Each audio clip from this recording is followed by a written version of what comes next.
Horror कहानियां थी। कौन थी वो?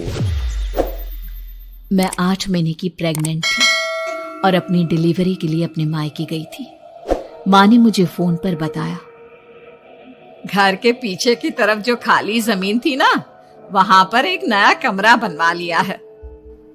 इतने सालों के बाद जैसे ही अपने घर में कदम रखा, कुछ अलग सा लगा।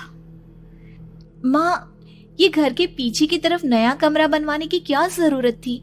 अरे बेटा, घर के पीछे दूर दूर तक खाली जमीन है।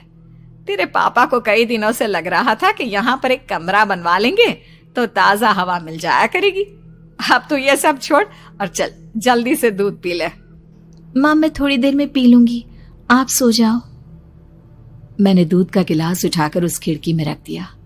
पता नहीं कब आंख लग गई। अचानक से खिड़की के पल्लों के खड़कने की तेज आवाज आई। दूध का गिलास धड़ाम से जमीन पर आ गिरा। जमीन पर गिरते ही दूध का रंग लाल हो चुका था। मैंने खिड़की से झांक कर बाहर देखा। चारों तरफ धूप अंधेरा था। उस अंधेरे की तरफ से कुछ आवाजें आ रही थी, जैसे छोटे बच्चे आपस में खिलखिलाकर मस्ती कर रहे हो।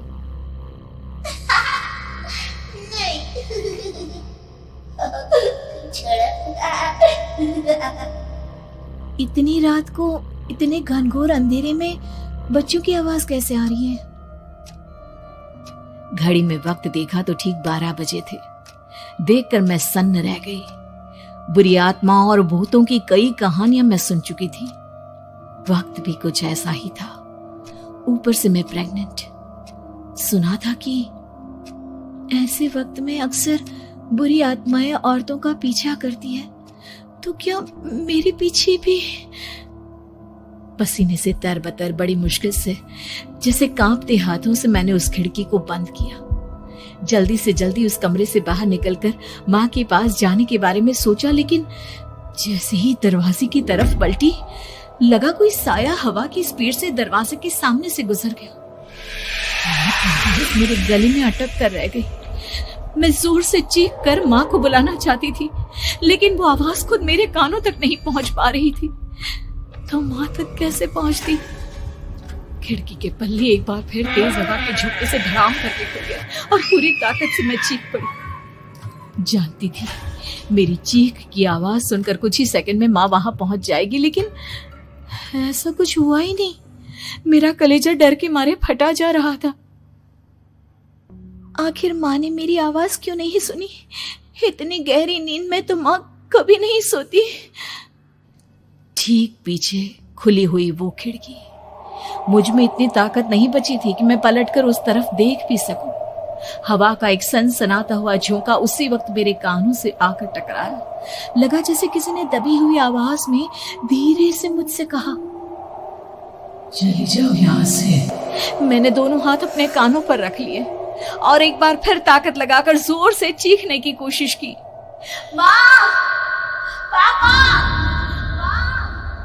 मेरी आवाज उस कमरे की दीवारों से टकराकर वापस मुझे ही सुनाई दे रही थी।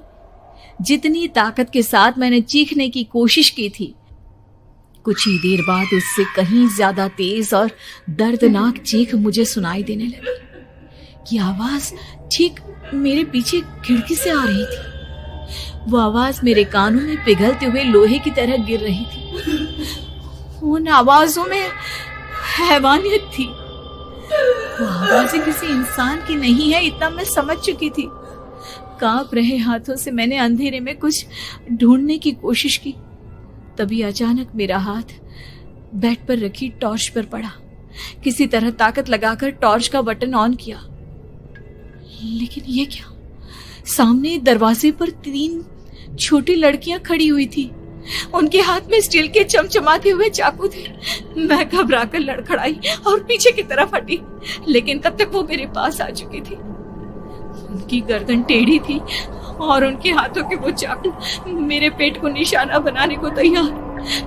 मैं जोर से चीखी, नहीं, छोड़ दो मेरे बच्चे को, मत मारो, मत मारो, छोड़ दो मेरे बच्चे को। सोनाली, क्या हुआ बेटा? तू इतनी डरी हुई क्यों है?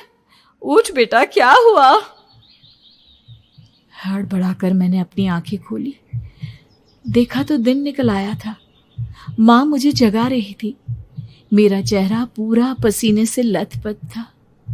क्या हुआ बेटा, तुमने कोई बुरा सपना देखा क्या? मैं अभी तक अपने पूरे होश में नहीं थी। वो मेरे बच्चे को मार देगी माँ। वो लड़की मेरे बच्चे को। मैंने घबराकर अपने पेट को छुआ। सब कुछ ठीक था। और वो दूध जो रात को यहाँ पर गिर गया था, उसका रंग लाल हो गया था। माँ ने हंसते हुए दूध का गिलास मुझे दिखाया। तुमने दूध पिया ही नहीं, पूरा का पूरा ऐसे ही रखा हुआ है। तुमसे कहा था ना सोनाली, सेहत के लिए लापरवाही ठीक नहीं बेटा। लेकिन मैंने तो सब कुछ अपनी खुली आंखों से देखा था। ये सपना कैसे हो सकता है?